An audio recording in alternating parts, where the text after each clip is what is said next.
Hello, everyone. Welcome. My name is Marilyn Shannon, and this is the Breaking Free Show. And so happy you're here today. And I hope you're all staying safe and just taking this time and doing the best you can with it.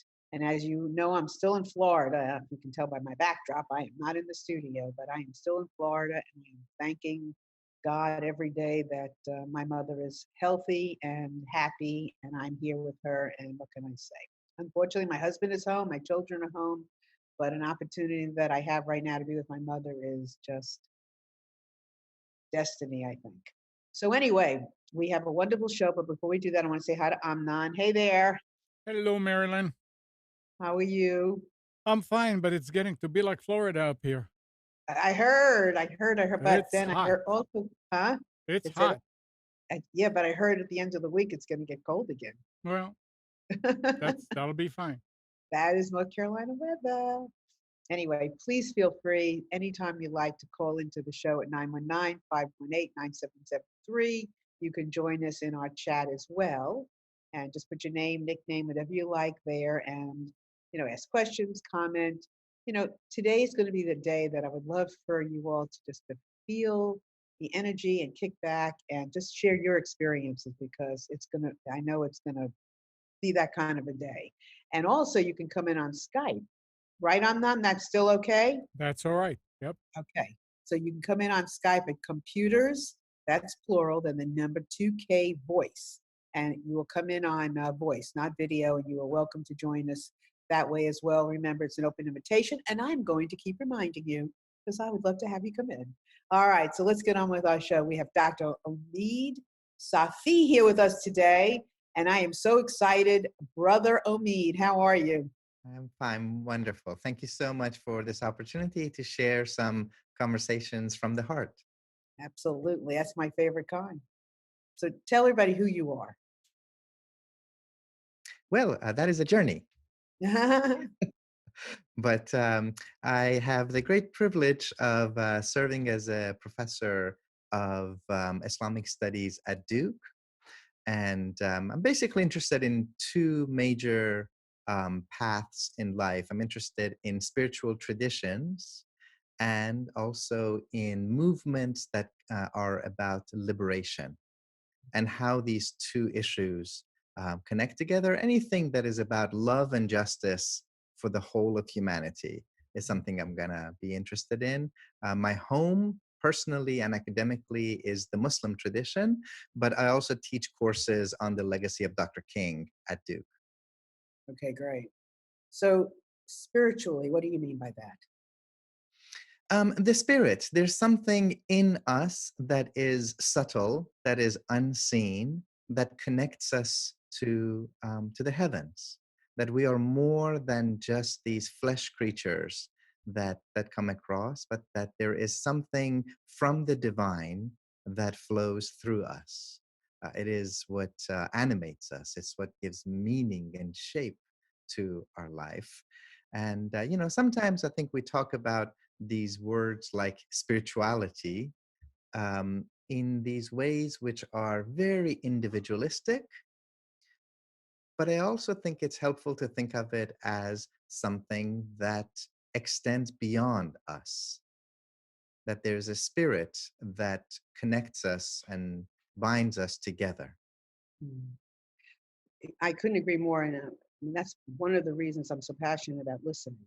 Mm. Is how else are you going to identify whatever the experience is? I feel like you listen and then you listen more and you listen more and you gather that information through listening that connects you to all of that. Yeah, and think about even sometimes the language that we use. We talk about listening to somebody, but what would it be like if instead we talked about listening with someone? Well, guess what? A couple of years ago, do you know this? Am I telling you something you know about me? Because, Please go ahead. all right, because a couple of years ago, I had a really hard time identifying my work. Mm. And I struggled with a tagline. And I asked friends, how would you describe what I do? I'm a business life coach. I do the shows. I'm writing a series of books in just one afternoon, listening to the hearts of. And, I just would wait and listen, let it come to me, right? Patience is a virtue, and it's also really key when you're listening. And I waited and I would take words and I'd play with them and see how I could describe it. Somebody once said, "Well, you're an alchemist." I said, "Nah, it doesn't feel so right." You know what came to me? Listen with me. Hmm. That is, so now it's listen with Marilyn. Yeah. Listen with me. Yeah, that's right. And I by profession, I'm an academic. And when I go to a lot of academic meetings and I see it being the same way in business meetings, sometimes we measure people's intelligence by how quickly they can size somebody up.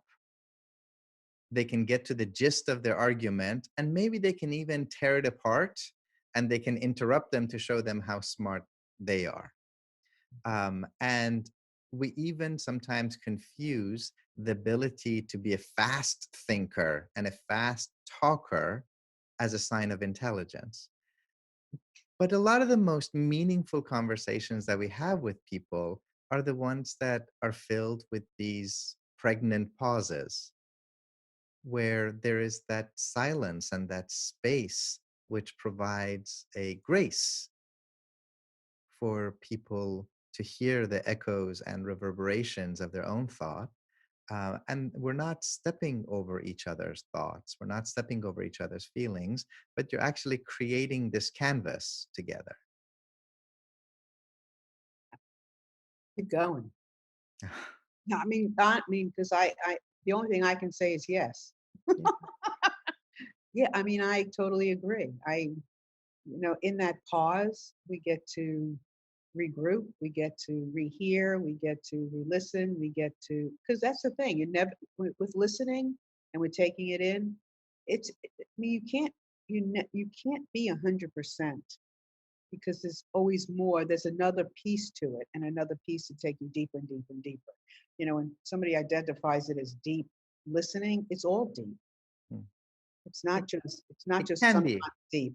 That's right. It can be all deep. Perhaps it should be all deep. And, I think in this particular strange moment in time that we find ourselves, where um, there are essential workers out there providing life-saving service, and then the rest of us are being recommended to stay um, inside and stay indoors in this quarantine, which I hope people are taking to heart and taking seriously.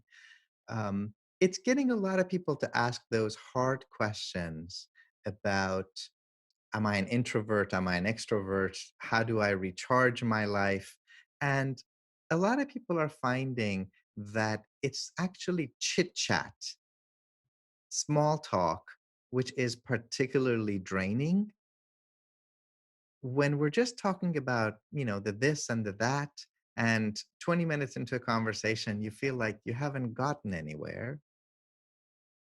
And, one of the things that I sometimes share with my friends and with my students is um, one of my least favorite expressions in the English language, and it's one that we all use almost on a daily basis, is, we ask each other, how are you? And it's an unimaginative question, and not surprisingly, tends to bring out unimaginative answers. And so the response to it tends to be, I'm fine, I'm okay. Or that people start reciting for you their to-do list on everything that they've got to take care of on that particular day. Well, and that's not particularly illuminating. It doesn't tell us anything about the state of their heart. And I was reminded of the fact that in many Eastern cultures, in the Persian tradition, in the Arabic tradition, in Urdu, in older forms of Turkish, when you wanted to ask somebody how they were, you didn't say, how are you? The question that you would ask was literally, how is your heart doing? And how is your heart doing, not in a mega cosmic sense? How is your heart doing in this breath? in this very moment, in this very passing moment, which has come and it shall pass, how is your heart doing right now? And what I tend to find is if instead of asking people, how are you? If our conversations go to the point of, how is your heart doing right now? Then, because the question is a worthy question, the answers that it tends to elicit from people also tend to be worthy. So instead of people responding with, like, I'm fine, or, the my least favorite, I'm just so busy, so busy, so busy, like this crazy head nod, which is never accompanied by genuine joy. Like, I've never met a person who goes, I'm so busy, and I'm really happy about being so busy. Like, there's this way that we've been taught and conditioned to define and measure our ultimate self-worth by performing this kind of busyness to one another. And if instead you say, how is your heart doing right now? Then it actually creates this silence, this opening, and then the person can pause long enough to say, how is my heart doing right now? Let me look deep within myself, and oh, well, it turns out actually my heart is joyful. My heart is a little exhausted. My heart is feeling quite full. um, and they By creating this opportunity for each one of us in this conversation that we're sharing to look within and bring out the state of the heart, we're giving each other the most gracious, graceful, grace filled gift possible, which is a conversation that actually invites each of us to go deep within. Yep.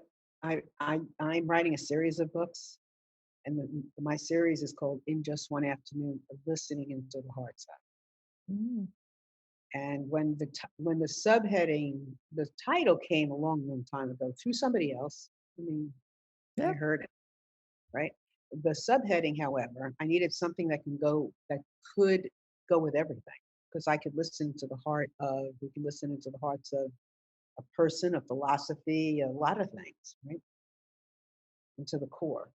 And when that hit me, it was like an electrical current went through me. I can remember the actual feeling I had when my chest went up, my head went back.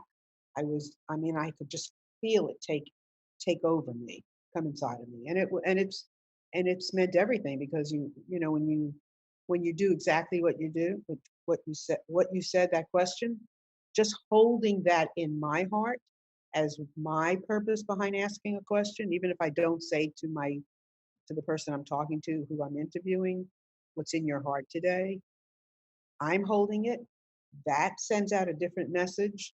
So when people ask me, how did you get so many, for my first one, men, listening into the hearts of men, how did you get so many men to talk to?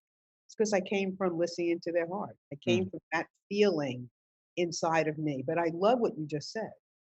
And I'm gonna do that, because when I say listen with me, I'm a tool. I am not the controller of it. I am a piece of it. I am a tool. I am a guide. I am a questioner. I am a, whoa, that sounds really good. What about this? I'm an experiment. And I'm going to take that line, if it's okay with you, and I'm going to put that on my next, like, the post, and see what thoughtful comments come back to me.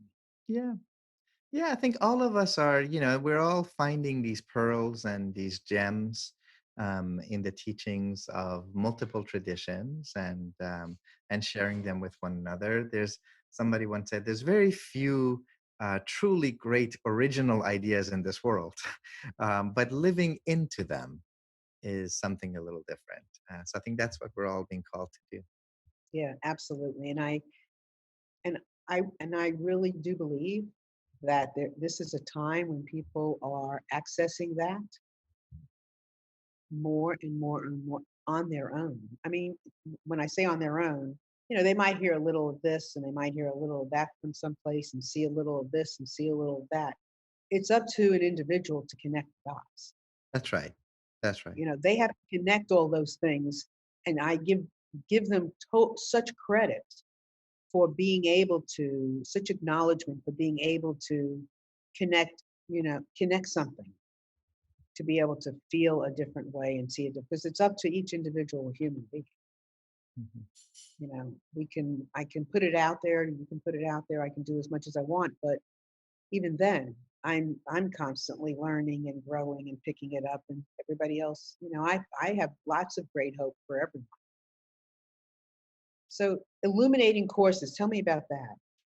Yeah, thank you for asking about it. When this period of quarantine was starting, my wife and I were sharing in some really beautiful, heartfelt conversations. And in those early days, so much of the focus was on everything that we are told not to do. We're told not to go outside, we're told not to travel, we're told not to hug people. Um, and not to touch your face. And so many spiritual traditions teach us that one of the very necessary things that we have to learn to do is to rise above the ego and look at things from another point of view. And there's something about this ability, this willingness to look at the same situation from not our own egoistic point of view, but through another set of eyes that I think is actually quite liberating.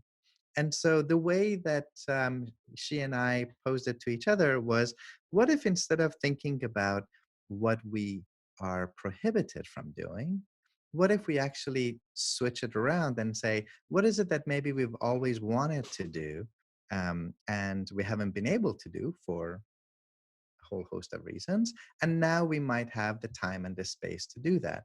And I think for me, one of it was I genuinely believe that these teachings, which come from the heart of every faith tradition, they're life saving. I think they can heal our brokenness and our wounds, and they can take you from where you are and deliver you to a place of wholeness. Um, but sometimes we have to translate these teachings, which means not just going from Arabic and Persian to English, from Greek and Hebrew and Sanskrit to English. So many of our religious traditions, our spiritual wisdom, was conceived of in a pre modern world. And there's a way in which we have to bring the fruit of these ancient teachings into a contemporary context. Mm. It has to sing today, it has to resonate with our lives today. And in the case of the Muslim tradition, which is both my own spiritual home and also what I teach and study, all these books behind me, um, we have a number of luminous sages. um, we are told to revere and respect and learn from all of the prophets and all of the prophetesses and all of the sages, and including all the ones that people would know about: Abraham and Noah and Moses and Christ, and of course the Prophet Muhammad. And a number of Muslim sages, probably none of them better known in the West than Rumi. And so, what we decided to do was to have a whole course that would be online. And this is what people can access through illuminatedcourses.com. And the first one that we did is called The Heart of Rumi's Poetry. And it's a series of 12 lessons. And each of them is pre recorded, so people can watch them at their own time from wherever they are at their own pace. And when they finish one, they can move on to the next one. And if what they want is just to sit in full privacy of their own rooms and watch them and be done with it, then that's lovely.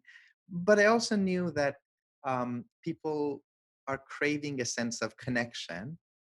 And so once every few weeks or so, there's an opportunity for people to join a live call in occasion and see other people who are also following along these teachings. And we just had the first one this past Saturday, and 150 people from about 15 different countries joined in. And it was lovely for people to sort of see somebody from Singapore and somebody from New Zealand and somebody from Turkey and from North Carolina and California and Vancouver, from many different faith traditions. So a good number of the people, as you might expect, come from the Muslim background, but we also had rabbis, and we had Christian ministers and deeply contemplative people of multiple faith backgrounds who are reading and listening to these teachings of the Islamic spiritual tradition and figuring out how does it connect to their own life. And it has been a very life-giving experience for me, and I hope for the people who are getting to follow along. Let me ask you one question to begin with. First of all, do you notice any kind of theme with the people who showed up? Any question? Is there anything that you noticed from them? I notice a couple of things. I think one of the first things that they are searching for Hello? is, what do we do with suffering? Okay, I'm sorry, I missed that because I no. Yeah. What One do of you the think questions, suffering? what do we do with suffering? Okay. And they're beginning actually with their own suffering, right? What are we supposed to do with our own sense of pain, our own brokenness, our own wounds that we are experiencing on this journey of life? I think in some ways, um, we like to use the language of we're all in the same boat. We're not all in the same part of the boat. There are some people who are very directly being impacted by the current situation. Either they themselves might have tested positive, they might know a loved ones. I think you and I have something in common, that both of us have elderly parents.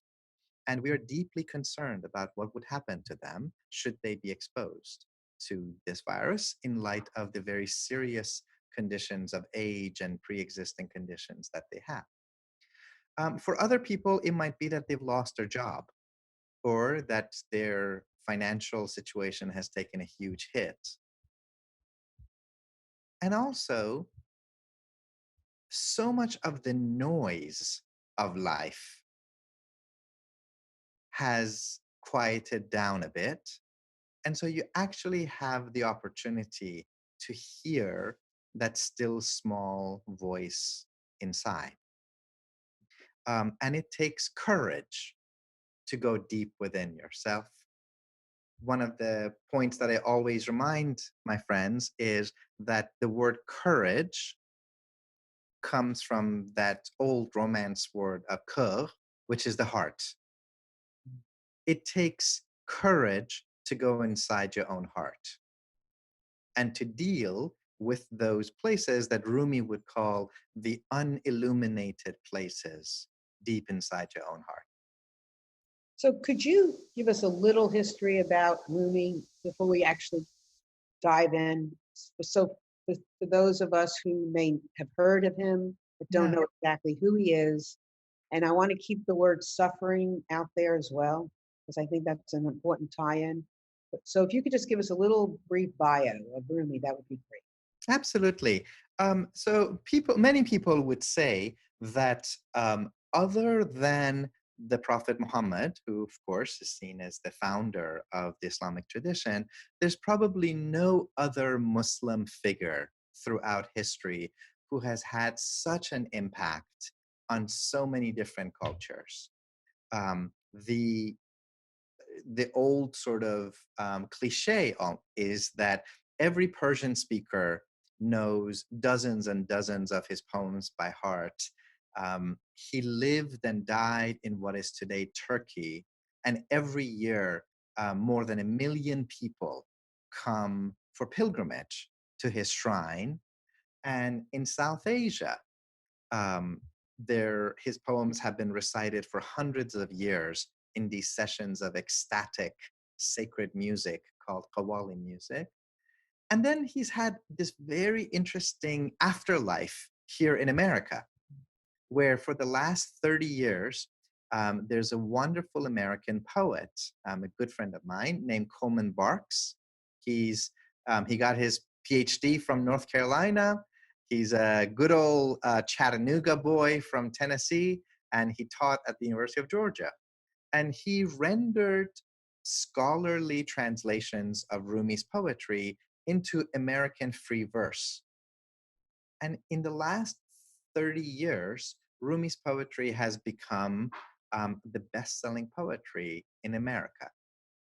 People like Mary Oliver, right, whom we all know and love, what are you going to do with your one wild and precious life, adored Rumi and kept a copy of Rumi's poetry on her bedside table.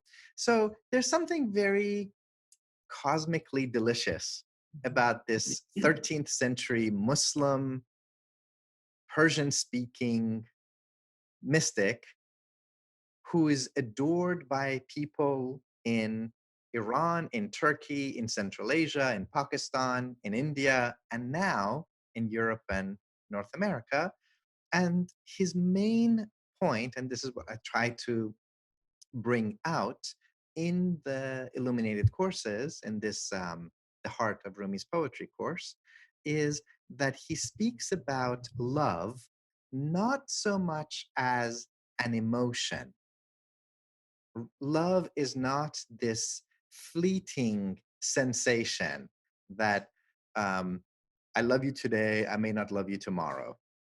That I love chocolate and I love God. For him, love is the very unleashing of God onto this realm. It is love that brings you here. It is love that sustains you here. And if you can rise above your own ego and merge into this cosmic current of love, then the same sacred love can return you back to your celestial origin. And since you asked us to talk about suffering, he sets up his whole poetry, and this is what I take people through on the course, step by step by step. You know, so many religious traditions kind of give you this pie in the sky model of follow me and you'll be rich, follow me and you'll be happy, follow me and everything will be hunky-dory. And he actually doesn't do that. He begins exactly where most of us are. He starts his collection of sacred poetry by really grappling with the question of suffering. What is causing you pain, my dear? What do you feel cut off from? Who do you feel cut off from? Is there a place that is home to you that you feel separated from? Are there loved ones that were in your life that have since parted? And then the one that I think is the source of suffering for so many people, do you have hopes and dreams and expectations of your own life's journey? Did you think that life was going to go a certain way and it has since gone a different direction? And do you feel separated from your own hopes and dreams? And is that causing you pain? And he starts there. And he's not in any rush to tell you that it's going to be okay. However, let me ask you this, or not, Yeah, but however, if with the notion that it's all based on love, right? yeah, When you apply love to suffering or any of those, you can handle it better. I mean, the world does look better out of rosy glasses. You um, know, the world, yeah, right? Approaching these things from the notion of love, I mean, it gives a good base. right. It's one thing to look at life through rosy glasses. It's another thing to say, if you lift up your head, you might actually be sitting in the middle of a rose garden. So, one of the things that he does is he gets you to begin with suffering and even with the question of thirst. So, he switches metaphors a lot and he says, yeah, you have to become mindful of how thirsty you yourself may become. Spiritual thirst, yearning, longing. And then he says, your thirst is what will lead you to water. But what if you were to realize that the whole time that you've been dying of thirst with lips parched, you're actually standing knee deep in an ocean? Mhm. And then he doesn't stop there. He says, and what if you were to realize that you are yearning after water, but the water is yearning after you? One of the things I noticed this morning when I was kind of glancing through some of his poetry and quotes, and which kind of I didn't realize before, I don't think, but what a sense of humor he Absolutely. He's a had. wonderful I storyteller. mean, wonderful, made me laugh. Yeah, Yeah. one of the stories of his that I love, and this is the subject of one of the lessons on the Illuminated courses. And, you can imagine children gathering around and listening to these kinds of stories. So I may share this one with you and your viewers, if you don't mind. Um, so in his age, and still today in many parts of the world, the roads tended not to be paved, right? There was no asphalt on roads. So every road was a dirt road. And some people would walk and others would have carts being drawn by horses and donkeys and mules. And these animals would relieve themselves. So as you're walking, you would naturally come to see a little pile of poop here and a little circle of horse urine or donkey urine over there. And so he talks about walking on this road and he sees a little puddle of donkey urine. And then, all around there's a field and there's wheat and there's straw that's growing on these fields. And the wind has picked up a piece of straw, and this straw has landed right in the middle of this puddle of piss. And he says, I'm walking by and I see this fly that is flying through the air, and it comes to land right on this piece of straw in the middle of the puddle of piss. And the wind is moving this straw from one side of the puddle of piss to the other. And he imagines the fly singing out loud, I'm the captain of this ship. I'm the king of the world, right? And it's like a humorous, hilarious retelling of the story. And then he stops, right? Once you're just laughing out loud, full belly laughter, which, by the way, this is one of the things that my own teachers have reminded us. Have you ever seen the way children laugh, right? They're holding their bellies, they're laughing so hard, tears are coming down from their face. And then when we get to be adults, the way that we laugh, we cover our mouth, right? Who taught you to be ashamed of your own joy?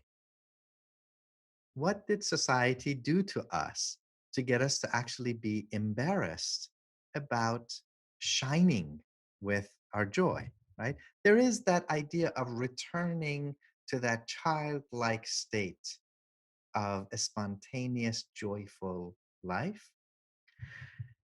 So after he's told you this very humorous story and having everybody kind of laugh along, he pauses and he then turns to you, the reader. And he constantly does this in his poetry. You're reading his poetry, and then he starts talking to you, right? It's almost like the kind of contemporary movies where a character turns to the camera and starts talking to the audience. And he's like, so when is it that you find yourself acting like that fly? What is it in your own life that you've treated like a puddle of piss that seemed at the time like it was so important to you? But if you could lift your head up, you would see that there's a whole world behind it. Is it, for example, how many people might watch this program? Does it affect my sense or your sense of importance and significance if we've got 10 people watching it or if we have 10,000 people watching it? The truth? I'll answer the truth. Mhm. So I love it when there's thousands of people watching. Yeah, I love the thought that there are thousands of people, the notion listening to this right now. But if there were 10 yeah, or 5, and then those 5 or 10, out of those 5 or 10, one person that's right. I completely was altered and they went and touched one more person, can you only imagine? That's a beautiful day. It is, and I've often said, there our shows can get 8, 9, 10,000, 11,000 live views, but if I walked into a room of 50 people each week that just came to listen to me, how exciting and chilling would that be? Yeah, that's right. You know what I mean? So yeah, I mean that's the in the scheme of things. Yeah. And then let me just finish off that beautiful story because I think this is very characteristic of the way that he tells his stories. So after he's had you laughing out loud, after he's had you thinking about what situation in my life might I have treated as my own puddle of piss, where there's a whole bigger world out there, then he keeps reminding you that every character that you come across in his poetry is inside you. And he says, by the way, the Bible and the Quran are the same way, right? So, to that extent, you yourself are the fly, you yourself are the piece of straw, you yourself are the puddle of piss, you are the wind moving the straw, you yourself are the road. And then the part that I love, you yourself are the one seeing the straw and laughing at it, seeing the fly and laughing at it. What would it be like if we could look at our own internal puddle of piss and instead of just like, I'm so disappointed in you, if we could also be as gentle with our own limitations in that way and smile in all the ways in which we are growing in that way. When you originally said about was talking about that pile of piss, I didn't even see it as a pile of piss, and I'm like, what's wrong with that? Yeah, right. Really, when you think about it, what could be bad with that? Uh, so, what is your favorite? And I want to compliment Margot on, and I want to read from the chat in a minute because she's just said something great. So don't go away, Margot. I'm going to do that. But what is your favorite? Do you have a favorite? Can you even have a favorite? Well, I have 4 children, and each one of them thinks that they're my favorite.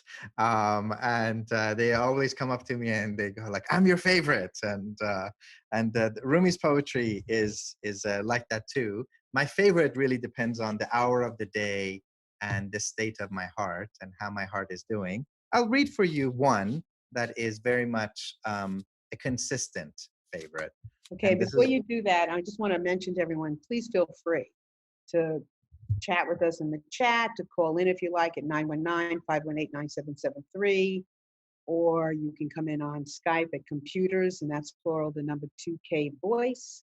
And you can come in on the chat as well. I didn't want to interrupt Brother Omid, but I do want to give you all an opportunity to chat with us as well. I'm engrossed, so I just want to give you an opportunity to ask questions too. Okay. Thank you. You're So this is one that I love so much that my wife and I actually used it as part of our wedding vows to one another, and so have a lot of my friends. This is from a book of mine called Radical Love, and it's a translation of a lot of mystical poetry, including a lot of Rumi. And these are translations that I did from Arabic and Persian, and a couple of them from Turkish and Urdu. Um, so it's called You and I. You and I. It says, faithful friend, come, come closer. Let go of a you and an I. come quickly. You and I have to live as if you and I never heard of a you and an I. You and I have to live as if you and I never heard of a you and an I. That one is a consistent favorite of mine. And, one of the reasons that I love this one so much is, being somebody who has made his own share of mistakes in life, and that not every friendship and not every relationship has always lived up to the beautiful standards of these kind of teachings. And sometimes there's parts of our life that feel like a little taste of heaven on earth. But we've also had lives which have been a taste of hell on earth.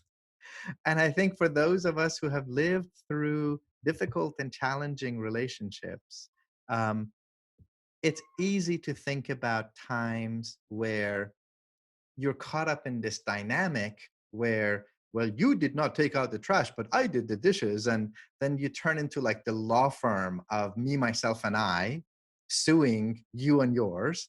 And upon demand, each one of us can produce an itemized list, chronologically and alphabetically arranged, of everything that the other one has done wrong. Right. Right. That's one way. And then there's this other way. What if we were to live as if the other person's well being and well doing and dignity and integrity was as important to us as our own? What if we would let go of these notions of a you and an I, a mine and a yours, and there would only be an us? It's really something lovely to aspire to. Yeah, I want to go there, but I do want to comment on Margot. She's when you were talking about the line, what's how is your heart, or what is, today. She said that that was a wonderful phrase, basically. And she is and she's going to use it in her therapy practice with older people. Beautiful, beautiful, That was beautiful. that's really cool. May it be a gift and an offering and a sharing. Yeah, that's really, I love that. And this morning when I was kind of glancing through some of what I was reading from Rumi, I saw these, and uh, this one really kind of got my attention. There was several, but here is one. When the soul lies down in the grass, the world is too full to talk about. And then this other one, the wound is the place where the light enters you. Yeah, yeah. That one is also one that I've translated. I might read that one actually, Please. if you don't mind. No, So go right ahead. that one, I tell you, the reason that I love that so much is, there's a lot of us here who love music and love really great music. And if you're at all a fan of Leonard Cohen, Oh gosh. and I mean, how can you not I be? mean, I Leonard don't know how Cohen. you can. By the way, Leonard Cohen considered Rumi to be the greatest religious poet in history. And a lot of us know that line of his from the song Anthem, there's a crack in everything. That's how the light gets in. Well, you know where he got it from. I'll read it for you. And what Rumi's talking about is how we need one another, how sometimes we need someone who can be a mirror to us. And in that mirror relationship, they can hold up to us both beauties that we don't see in ourselves, but they may also be able to show us wounds that we're carrying, the way that Rumi talks about it, wounds in your back, in your past that you can't see, hidden wounds, inner wounds. So I'll read for you. This is my translation of it. He says, and he talks about this as the skilled healer, right? This is what he calls someone who brings a healing presence into your life. It could be a spiritual teacher. It could be a relationship that is healing you. Trust your wound to a skilled healer. You cannot see the ugliness of your own wounds. It's a very graphic image. Flies hover over them, your thoughts, right? So often it's actually our thinking about who we are, which is like this infected wound. Flies hover over them, your thoughts. Your wound is your heart's state, unilluminated. The healer, the sage, puts a bandage on your wound. The pain is gone. You think you healed all by yourself, but know this: the healing was from the light. The wound is where the light enters you. The wound is where the light enters you. And, you don't have to give in to a whole lot of psychobabble to know that suffering does seem to be a part of the human condition. We enter this world through our mama's suffering, and there's genuine suffering that we experience during the course of life. We can run away from it. We can try to push it down, or you can turn around, you can face it, you can confront it, you can grow with it. And so often, something that initially we might have experienced as a heartbreak reveals itself as a heartbreaking open. And so this is one of Rumi's teachings. There's a huge difference between a heartbreak, and sometimes a heart just breaks and nothing good comes out of it. But there are times in which a heart breaks, and that breaking is really a heartbreaking open, and that's where the light gets in. But one of my favorite titles for a book, Elizabeth Lesser. Do you know who she is? She Part she of the name. she used to be, I don't even know if it's still in existence anymore, the Omega Institute up in Okay. Monmouth, New York. Yeah. We had a book years and years and years ago called Broken Open. Yeah. That's And right. that was exactly what it was about. That's what happens to the heart. That's right. That's right. And then, I think um, so many of us are so uncomfortable with our own suffering. And if we cannot deal with our own suffering, how are we supposed to deal with the suffering of somebody else? Now, is there a difference between physical suffering and emotional, psychological suffering? Absolutely. Absolutely. And so, one of the things that I always tell people is humility is an essential part of this path. And so you don't want to run to somebody who has a child in the cancer ward of a hospital and they say to them, "Oh, I know your heart is breaking, but guess what? Your heart's just breaking open," right? Um, you don't want to go to someone who is homeless or has lost a job, or their beloved has just cheated on them and say, "Mazel tov, congratulations, your heart is about to break open," right? The first response to suffering has to be witnessing it. And sometimes silence. You show up for someone, you behold their suffering, you sit with them, you hold their hand, you accompany them on that journey. And there's also ways in which we can take a look back at our own suffering and come to see the blessings that have come through it. We can say it about ourselves, but in terms of how we approach other people, I think there also humility is called for. That same love that Rumi talks about so eloquently ultimately is calling us to connect our being with other people. So here's one of the ways that the legacy of Rumi, the teachings of Islam, and the teachings of the Christian tradition connect together in very beautiful ways. Some of you may have heard of this coming from figures like Dr. King and Cornel West and others. What the Sufis always say is, when love comes into public, we call it justice. So justice is not about just distribution of money. Justice is, you know how much you love your mama, you know how much you love your babies. If you don't want to see something bad happening to your babies, don't you dare be silent when that's happening to somebody else's baby. If you would want to have a roof over your mama's head, food on her table, dignity in her bones, then make sure that other people's mamas have that too. So when it comes out, we call it justice. When it moves inward, we call it tenderness. And love is mediating between them. You can be a fierce advocate for justice out in society, but that same force of love has to call you to be tender with the people that you interact with. Absolutely.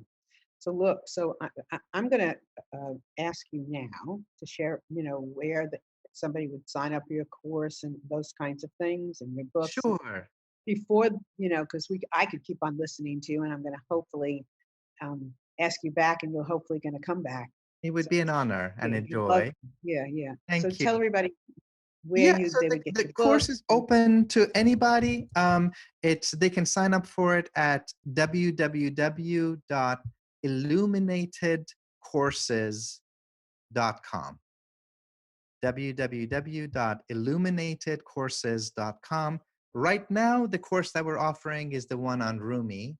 I hope that in time we might add some more courses, and they can sign up for it. I've set up some different options. If people need a little bit of financial assistance, we can help them out.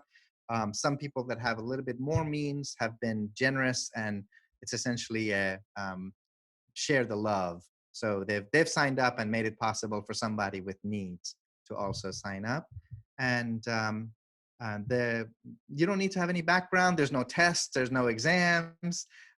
It's all the readings and discussions are online, and you can watch them, on your phone, on your laptop, at your own pace, and come along. And essentially, the journey is from brokenness and woundedness on the path of love to a state of what Rumi would call becoming illuminated, becoming a real whole human being.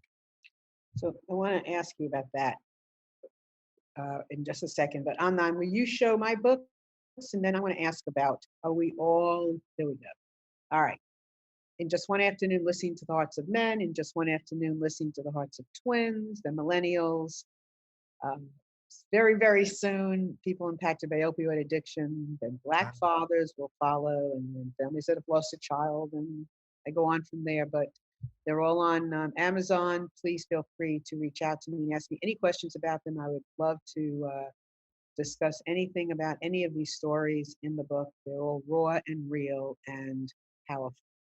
So please check them out on Amazon. So when you talk about, thank you, Amnon, when you talk about broken, can we make the assumption, and I'm making the assumption, that in some way, shape, or form, we all come in, we're all, even me, even you, all of us, we have a brokenness. Yeah. And so wherever we come into this course in particular, we all come in some way, somewhere, of course, just having a brokenness. That's right. And a brokenness and also an ego. And there's a little bit of that ego that we need to function in this world. But there's also the part of an ego which it wants to be worshipped. It wants to be placed at the center of the world. If you come from a religious context, you would say it wants to be God.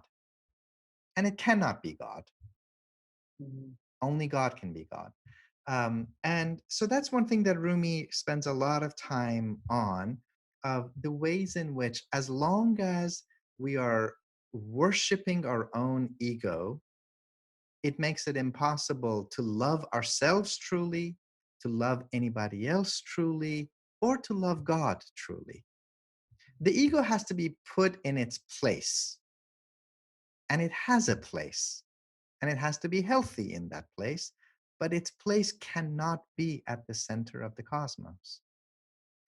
And so the language that he uses to talk about this is when he's reading the Bible and when he's reading the Quran and he gets to the stories of the prophets, he stops and he turns to you. So if he does this when he gets to the story of Moses and the Pharaoh. So rather than just treating them like historical peoples of the past, he stops and he turns to you and goes, so what part of you acts like the Pharaoh, thinking that it's the God of the whole world? And what part of you is like Moses, who's come to liberate you? Wow, you are fabulous. I I have am a usually question. not. Go ahead. It's the teachings that are fabulous, and the teachers that all of us have had who've loved us and loved us into our bones. They're the beautiful ones. We're just honored, honestly, to get to live a life where we get to share these teachings. But thank you. You're very welcome. And I understand. Mom Nan, did you say you had a question? Yeah, I Yeah, want go to ahead. ask Dr. Safi something. Dr. Safi, I'm listening. I never heard about Rumi, Hmm. but I read many times back and forth. I read The Prophet. Yeah. Where does this uh, placed kind of where's Khalil Gibran placed when it comes to illumination? Yeah, that's a wonderful question. So you're talking about a book that a Lebanese author, Khalil Gibran, who was a Christian author, Right. but who had a deep love towards both the Christian tradition and the Muslim tradition, he wrote. Rumi was a Muslim, a Persian speaking Muslim, but his circle of followers was multi-religious, multi-ethnic, multicultural. So he had Muslims and Jews and Christians, everybody kind of in his circle. And the language that he spoke was one that appeals to people of different faith backgrounds. He calls himself um, the intimate friend of the Prophet. And other people called him the child of the soul of the Prophet. Hmm. So he lived about 500 years after the time of the Prophet. And people called him the child of the soul of the Prophet. And I think that's a really beautiful way of looking at him, of somebody who takes the teachings of the Prophet and brings them to their full ripeness and sweetness. Mhm. Okay. That was that was a great question, Amnan. Yeah, Yeah. I was wondering about that because I mean, they're both very well known. that's right. And where is the intersection, you That's know, right. Yeah. between the two of them? And honestly, the little bit that I've read about from Rumi, I mean, he's so understandable, so relatable, Yeah. and not that and Gibran as well. So it's a great question, Amnon. Thank you. This was wonderful, and I loved what you said about the teachers. Yeah. And when I share, you don't when I'm sharing and somebody goes, "Well, that was good." I don't, you know that it's coming. Like that I am that tool. And today I just wanted to sit here and listen to We listen with one another, as you have exactly, said. exactly. So you were wonderful. I so appreciate you being here today. In fact, um, we have a guest on our chat, and I wanted to just thank her for being here as well because she has never been to our show before. So I just wanted to acknowledge her. And I thank you so much for being here with us today. And I do want to ask you to come back and we'll get together and do that because there's That so would much. be lovely. Thank you so much. Thank you for having me as part of It's, this beautiful conversation. it's our pleasure, my pleasure. Thank you. And everyone out there, thank you so much for being here with us today. And, just I could feel your energy here. And thank you so much for being here and enjoying this along with us. And I'm not as well. And we look forward to seeing you next week. Bye, everyone. Take care. Bye bye.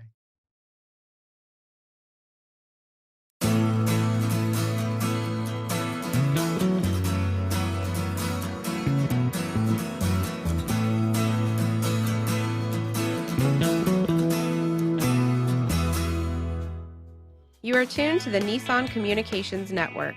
If you tuned in too late, you can always watch each program in its entirety or download an MP3 audio file of it in the archives section at nissancommunications.com.